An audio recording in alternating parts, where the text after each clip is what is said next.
है, स्टार्ट कर लेते हैं।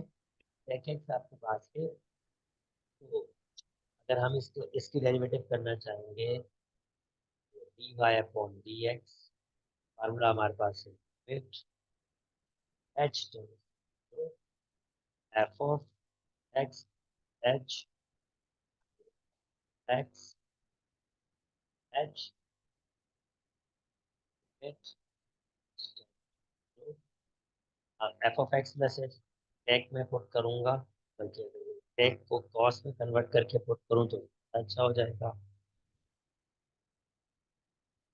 क्या कर रहा हूँ, one upon cos x plus H upon cos x H H, तो यहाँ पर आ जाएगा कॉस एक्स। आपका मुझे फार्मूला बताओ। cos x plus h. जी सर, मैं बता।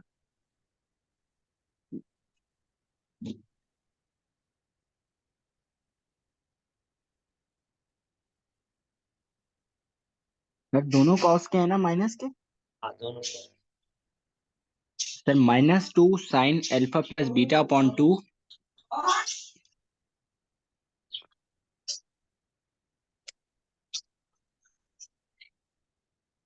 Hello sir. जी सुन रहा हूँ। जी, -2 sine alpha plus beta upon 2। और सर है sine alpha minus beta upon 2। क्या कह रहे हो? सर था -2 sine alpha plus beta upon 2। और फिर दूसरा था sine alpha minus beta upon 2। -2 sine है, जी साइन जी सर, दोनों साइन है। ये अल्फा अल्फा, प्लस ये beta upon. Alpha plus beta upon 2 sine alpha minus का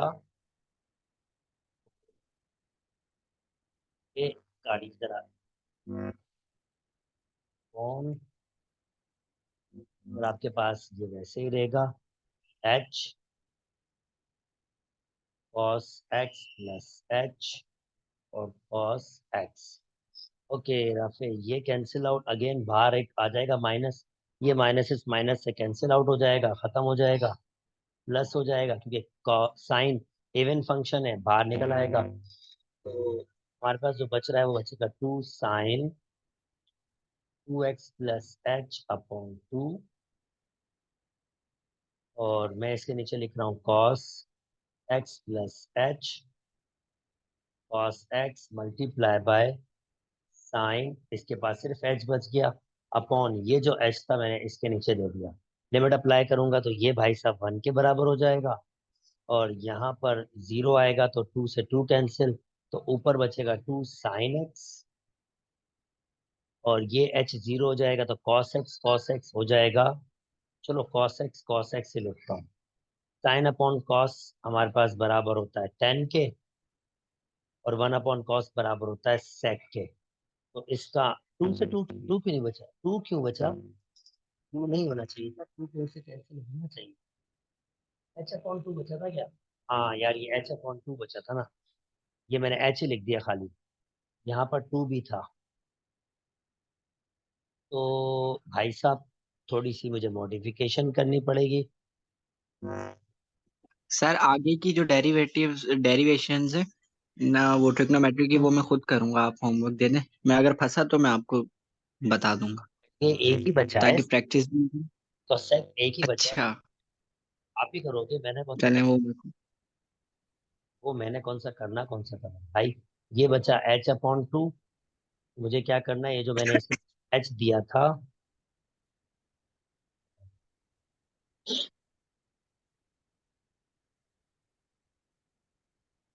जो नीचे मैंने एच दिया था, ये वाला एच, तो मुझे एक एच यहाँ देना है, 2 यहाँ देना होगा और 2 यहाँ पर, ताकि एच अपॉन टू ये पुट कर दिया।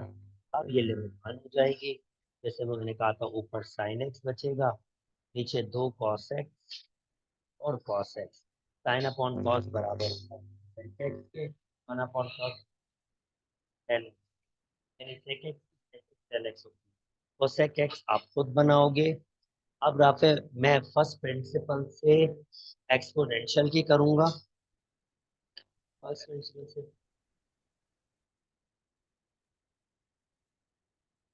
ओके, एक मिनट राफे, एक मिनट होल्ड करना यार। जी जी सर।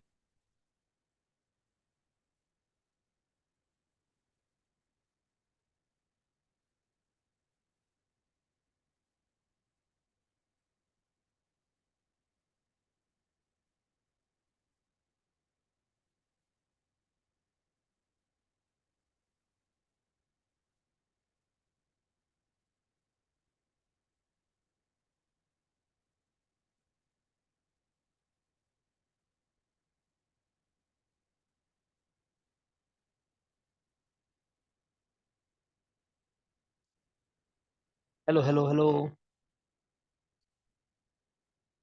जी जी सर। जी जी। अच्छा राफे, ये तो ट्रिग्नोमेट्री की मैंने करवाई है। अब मैं एक्सपोनेंशियल की और लॉगरिथम की भी बाय फर्स्ट प्रिंसिपल से करवा लूं, ठीक है ना? तो ठीक है सर। एक्सपोनेंशियल पहले करवाता हूँ, एक्सपोनेंशियल फंक्शन की, यानी F of x. F of x अगर हमारे पास फंक्शन है, वो क्या है, ए एक्स हो, तो उसकी डेरिवेटिव क्या होती है बाय फर्स्ट प्रिंसिपल? हम करेंगे derivative limit h tends to zero f of x plus h. Sir ji ji. Sir ये वैसे ई पावर एक्स का डेरिवेटिव ई पावर एक्स ही होता है ना? हाँ, अभी थोड़ी देर में आ जाएगा तुम्हारे साथ। ये ए एक्स है, वो भी करवा रहा हूँ, ये भी मतलब जी चले। बेटा ये सब एसएलओज हैं फर्स्ट प्रिंसिपल से, ये मैं भूल गया था, ये मैं अब करवा रहा हूँ। अच्छा अच्छा। ठीक है, ये सब के सब एसएलओज हैं कि आपको ट्रिग्नोमेट्रिक, एक्सपोनेंशियल, लॉगरिथम सब के सब बाय फर्स्ट प्रिंसिपल से करवा। ओके, नाउ सो अब मैं वैल्यूज पुट कर लेता हूँ। Limit h tends to zero f of x plus h, मतलब a x plus h minus a x upon h. और राफे मेरे ख्याल में कॉमन कुछ आ रहा है, कॉमन हमारे पास ए एक्स आ रहा है ना यहाँ से, तो यहाँ a g power sir. Power one upon h बचेगा। ए एक्स लिमिट्स पे कोई ताल्लुक नहीं है क्योंकि वो एक्स है, और लिमिट तो एच से रिप्रेजेंट हो रही है, तो लिमिट का कोई ठीक है। ताल्लुक नहीं बनेगा हैं। और ये मैंने तुम्हें बताई थी कि limit limit x tends to zero a x minus one upon x बराबर होता है ए के, ये हो जाएगा एल एन ए, और ये मेरा फाइनली डेरिवेटिव आ इसका ए एक्स का डेरिवेटिव होता है ए एक्स एल एन ए। ये बात ध्यान में रहेगी। जी सर ठीक है। ठीक है जी, चलिए जी, ये भी हमने ठीक कर लिया। अब राफे इसी से मैं ई एक्स बना रहा हूँ आपके साथ, देखो मैं किस तरह ठीक है से सर। ई एक्स पे काम कर। ये क्या हो जाएगा ई एक्स, तो यहाँ क्या हो जाएगा ई एक्स, ई एक्स, ई एक्स, ई एक्स, ई एक्स तो नहीं, ई एच। और जब ई की बात आती है काफे, limit x tends to zero e x minus one upon x, ये बराबर होता है वन के। तो ये भाई साहब किसके बराबर हो जाएगा, वन के। और ये ई है, ये ई है, यहाँ पर आ जाएगा आपके पास वन। जब ई एक्स वन से मल्टीप्लाई होगा ई एक्स, यानी ई एक्स की डेरिवेटिव क्या होती है, ई एक्स। ठीक है बेटे, ये बात समझ आ गई है? जी जी जी सर। I hope.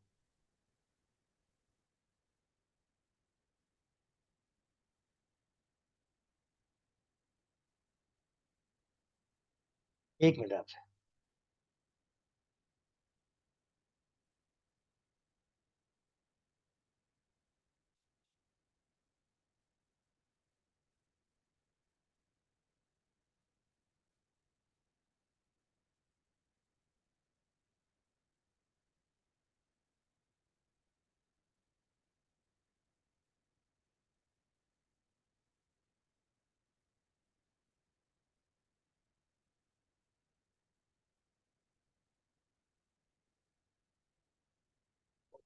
चलिए अभी आगे मूव कर जाते हैं।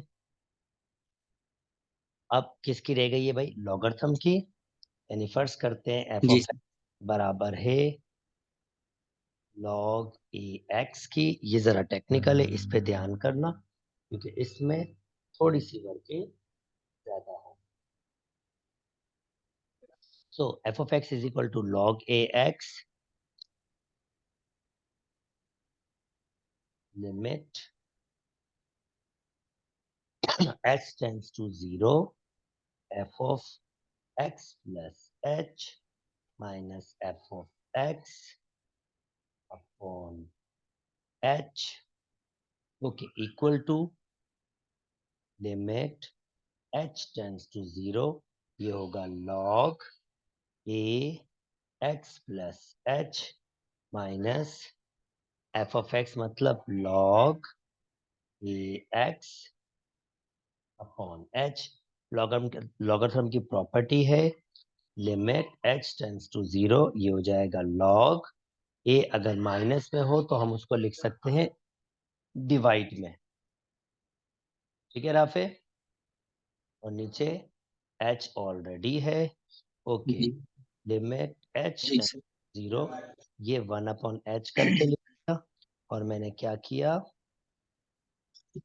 लॉग ए एलसीएम ब्रेक कर दिया तो ये हो जाएगा 1 plus H upon x. LCM मैंने ब्रेक करके सिंप्लीफाई किया है। लॉग की एक और प्रॉपर्टी है लिमिट एच टेंड्स टू 0, ये जो वैल्यू होती है वो पावर बन जाती है, यानी 1 प्लस एच अपॉन एक्स, तो ये हो जाएगा 1 अपॉन एच।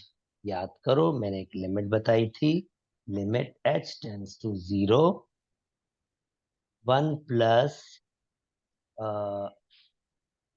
1 अपॉन एक्स, तो ऊपर था x अपॉन 1 यानी रेसिप्रोकल, ये बराबर था e के, यानी 1 अपॉन ठीक है एक्स, सर। x अपॉन 1 ये बराबर था e के।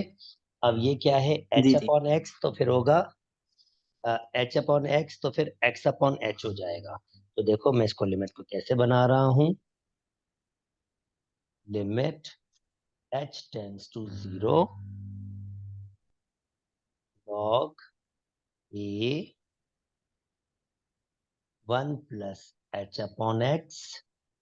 तो मैं पावर दे रहा हूं क्योंकि मुझे ऊपर चाहिए x, तो यहां मैंने दिया x अपॉन h, यानी x खुद से दिया, तो मुझे जाहिर बात है इसको मल्टीप्लाई में भी देना पड़ेगा ताकि बैलेंस कर सकूं। जी सर। अच्छा, नाउ राफे, लॉग की प्रॉपर्टी है कि पावर लेके आते हैं तो मैं जस्ट ये वाला पावर बाहर ला रहा हूं, इसको मैं वहीं रख रहा हूं।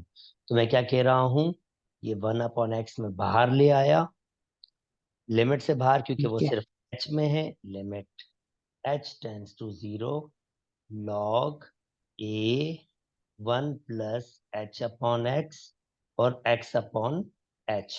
अच्छा, log ऑपरेटर है, उसको आप बिल्कुल बाहर रख सकते हो, कोई फर्क नहीं पड़ता, लिमिट आप अंदर ले जाओ, limit h tends to 0 1 plus h upon x और x अपॉन h। अब ये भाई साहब बराबर हो जाएगा e के log ए ई। अब राफे, एक लॉगरिथम की प्रॉपर्टी है बेस चेंजिंग लॉ। अगर आपकी कोई बेस ए है और बी है तो आप उसको अपनी मर्जी की बेस में लिख सकते हो। मैं इसको जरा वाजे तौर पे लिख, ओहो यार, एक तो ये बड़ा मसला है।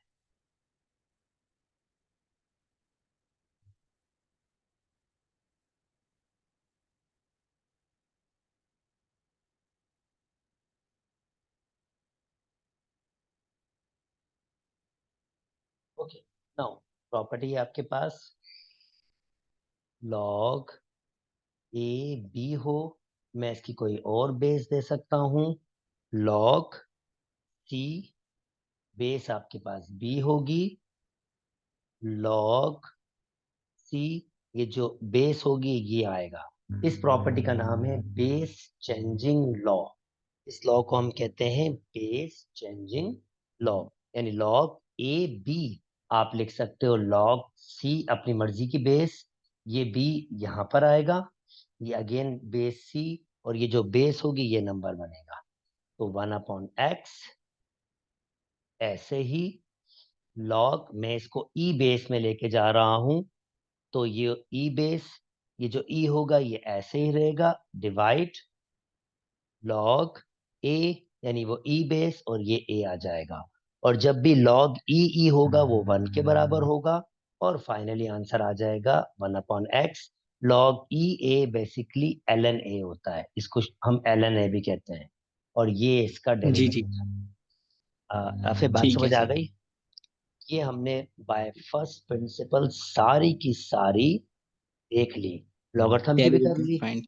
जी जी, लॉगरिथम की भी कर ली हमने, ट्रिग्नोमेट्री की भी कर ली है हमने, और एक्सपोनेंशियल्स की भी कर ली, यानी ये वाले एसएलओस हमारे सारे कवर हो गए। अब मैं वापस मूव कर जाता हूँ क्वेश्चंस में। एक्चुअली ये मैंने क्यों करवाए थे, क्योंकि वो साइन कॉस आ गया था और हमने उनकी देखी नहीं थी। ओके, 3.4 नहीं ना, 3.4 स्टार्ट हो गई।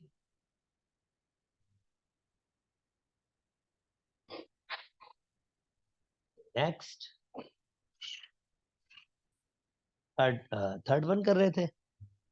अच्छा, इम्प्लिसिट फंक्शंस वो फंक्शंस होते हैं राफे, जिसमें एक्स और वाई कुछ इस तरह से इन्वॉल्व होते हैं कि हम x y in term of x नहीं लिख पाते।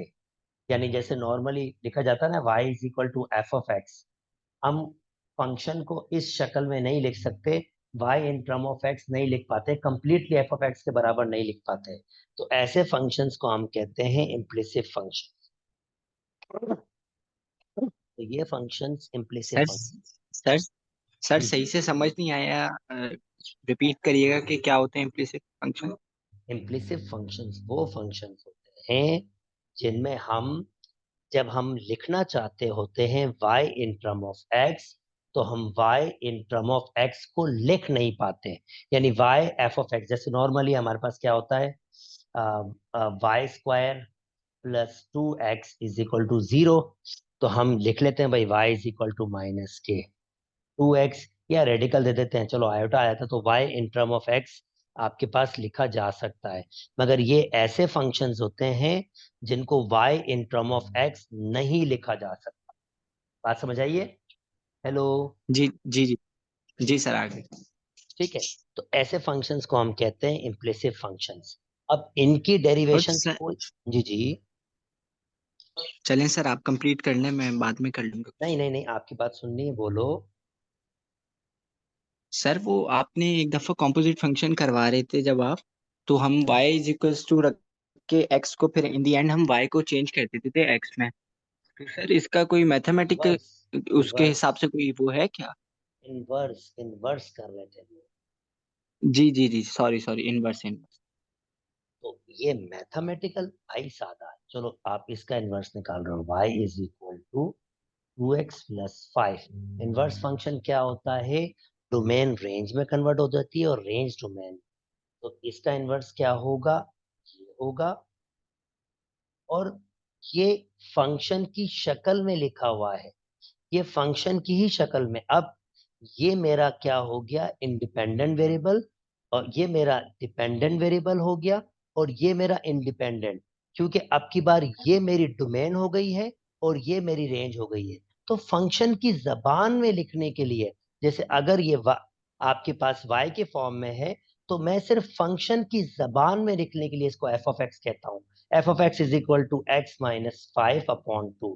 यानी लॉजिक सादी है, ये मैंने चेंज नहीं किया, पर फंक्शन की जबान में वो जो डिपेंडेंट और इंडिपेंडेंट होता है उसको इस फॉर्म में लिखा जाता है, इसलिए लिखते हैं। स्टिल मैंने यही लिखा है, बस सिर्फ वेरिएबल ही चेंज किए हैं, और क्या फर्क पड़ता है इसमें।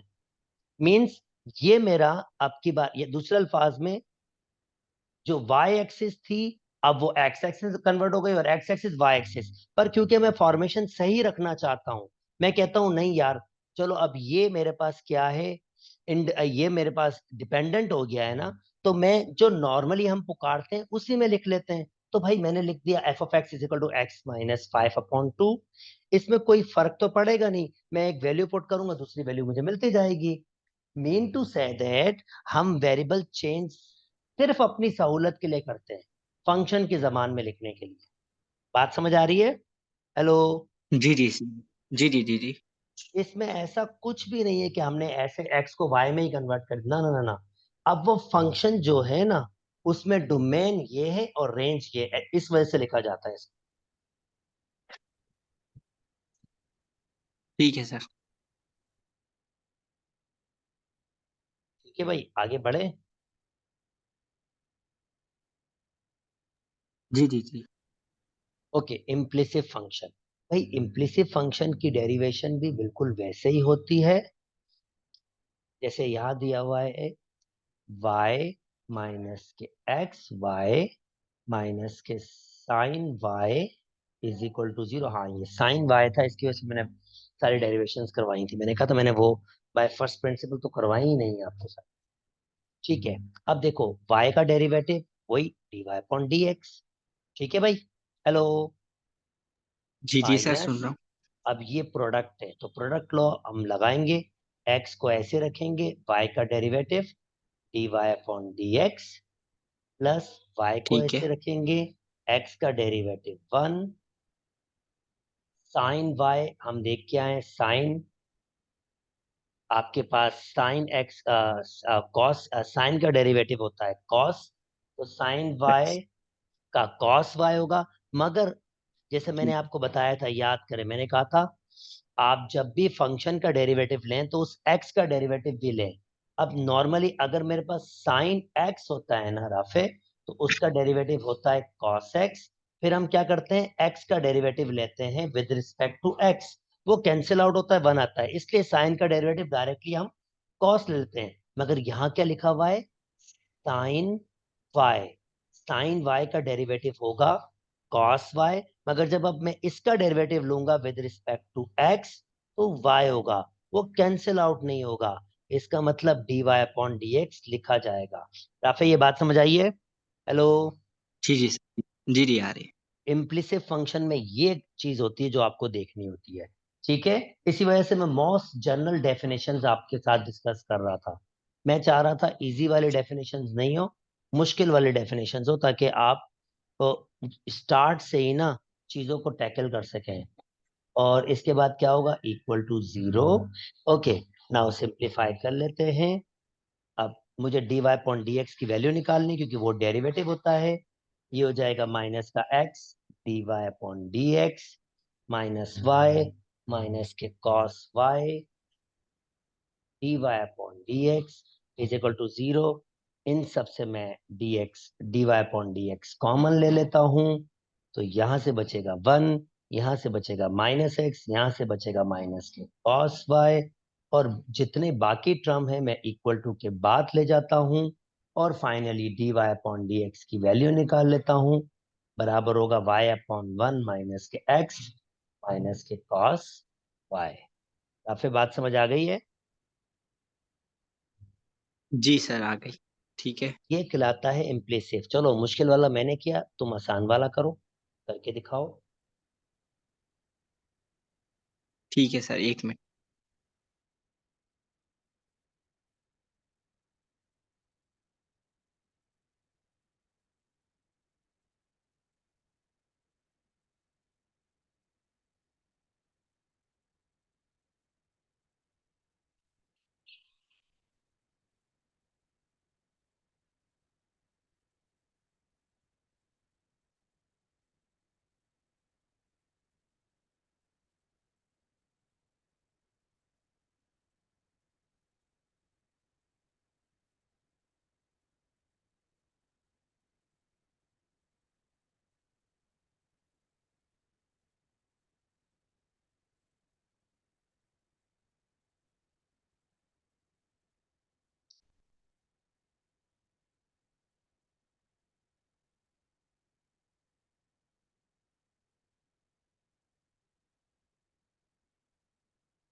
इतनी देर क्या कर रहे हो? जी जी जी जी, हो गया सर, हो गया। जरा एसेस कर लो, ये देखो 3y² आएगा, और y का लेंगे तो फिर dy/dx होगा। ये आइडिया आ रहा है? ये पहला टर्म सही किया जी था? जी ये पहला टर्म ऐसे जी किया सर। था। और माइनस जी थ्री सर, वो वाई थ्री का, पीछे जाएगा और -1 हो जाएगा। और 2x का 2 होगा, इज इक्वल टू 0। तो dy/dx कॉमन ले लेंगे, 3y² -3, हम्म। और 2 को वहां ले जाएंगे -2। पता नहीं इतनी देर क्यों लगाई तुमने।